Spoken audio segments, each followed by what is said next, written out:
ناظرین، عدالت عظمیٰ کے سینئر ترین جج جسٹس اعجاز الاحسن کا استعفیٰ بہت سے جواب طلب سوال چھوڑ گیا ہے، کیونکہ ان کا دور تنازعات سے بھرپور تھا۔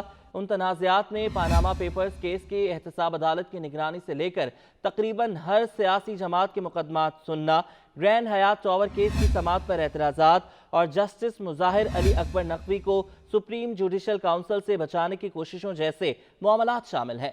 جب سے جسٹس میاں ثاقب نثار نے چیف جسٹس کا حلف لیا تھا، جسٹس اعجاز الاحسن ہر اہم مقدمے کی سماعت کرنے والے بینچ کا حصہ رہے، حتیٰ کہ سپریم کورٹ کے ججز نے اس وقت بھی بینچز کی کمپوزیشن میں ججوں کی شمولیت کے حوالے سے متعدد خط لکھے تھے کہ دیگر ججوں کو نظر انداز کیا جا رہا ہے۔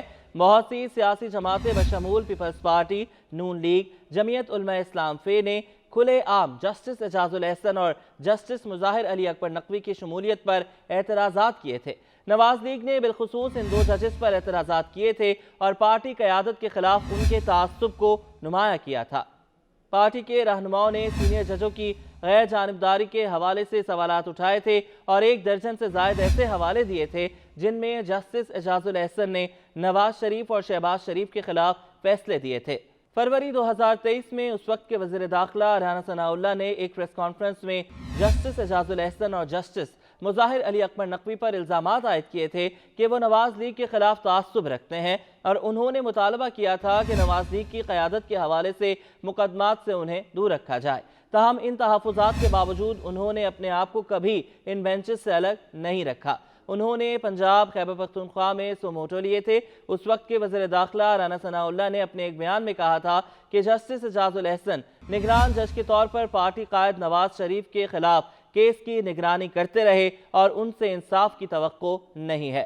یہ نوٹ کرنا ضروری ہے کہ پاناما پیپرز سننے والے سپریم کورٹ کے 5 رکنی بینچ کی سربراہی جسٹس آصف سعید کھوسہ کر رہے تھے۔ اس میں جسٹس اعجاز فضل خان، جسٹس گلزار احمد، جسٹس عظمت سعید شیخ اور جسٹس اعجاز الاحسن شامل تھے، جنہوں نے نواز شریف کو عمر بھر کے لیے نااہل کیا تھا۔ بینچ نے جسٹس اعجاز الاحسن کو ٹرائل کورٹ کی نگرانی کے لیے نگران جج مقرر کیا تھا۔ نگراں جج لگانے کا فیصلہ عدالتی دائرہ کار میں ایسا ہوا تھا جس کی پہلے کوئی نظیر نہیں تھی۔ پاناما پیپرز کیس میں جے آئی ٹی کارکن واٹس ایپ کے ذریعے مقرر کرنے کی سازش بھی شامل تھی۔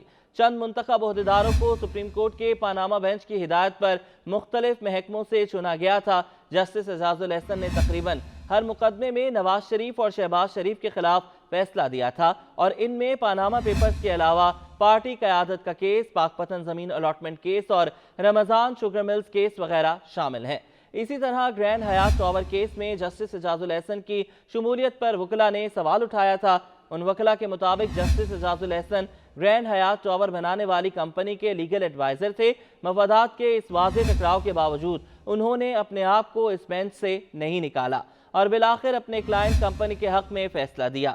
حال ہی میں چیف جسٹس قاضی فائز عیسیٰ اور جسٹس اعجاز الاحسن کے مابین اس وقت ایک تنازعہ ہوا جب بینچز کی تشکیل اور اس میں سینئر ججوں کی شمولیت کا معاملہ زیر غور آیا۔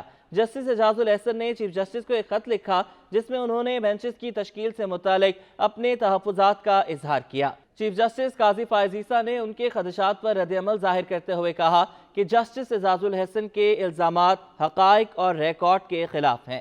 ہمیں 6 دنوں کی تنخواہ ملتی ہے، 4.5 دن کام کرنے کی نہیں۔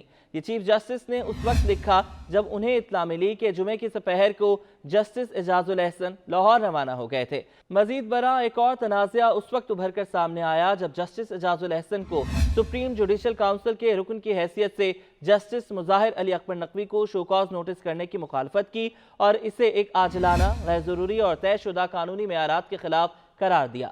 تاہم ان کی مخالفت اور تحفظات کے باوجود سپریم جوڈیشل کونسل نے اپنے ساتھی جج کو شو کاز نوٹس جاری کیا۔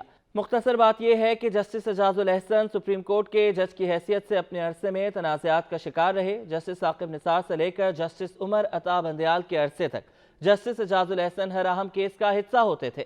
تاہم جسٹس عمر عطا بندیال کی ریٹائرمنٹ اور سپریم کورٹ کے پریکٹس اینڈ پروسیجر بلز کے نفاذ کے بعد اگرچہ بینچز کی تشکیل کے حوالے سے ان سے مشاورت کی جاتی تھی، لیکن اس کے باوجود انہوں نے شکایت کی اور چیف جسٹس کو خط لکھا۔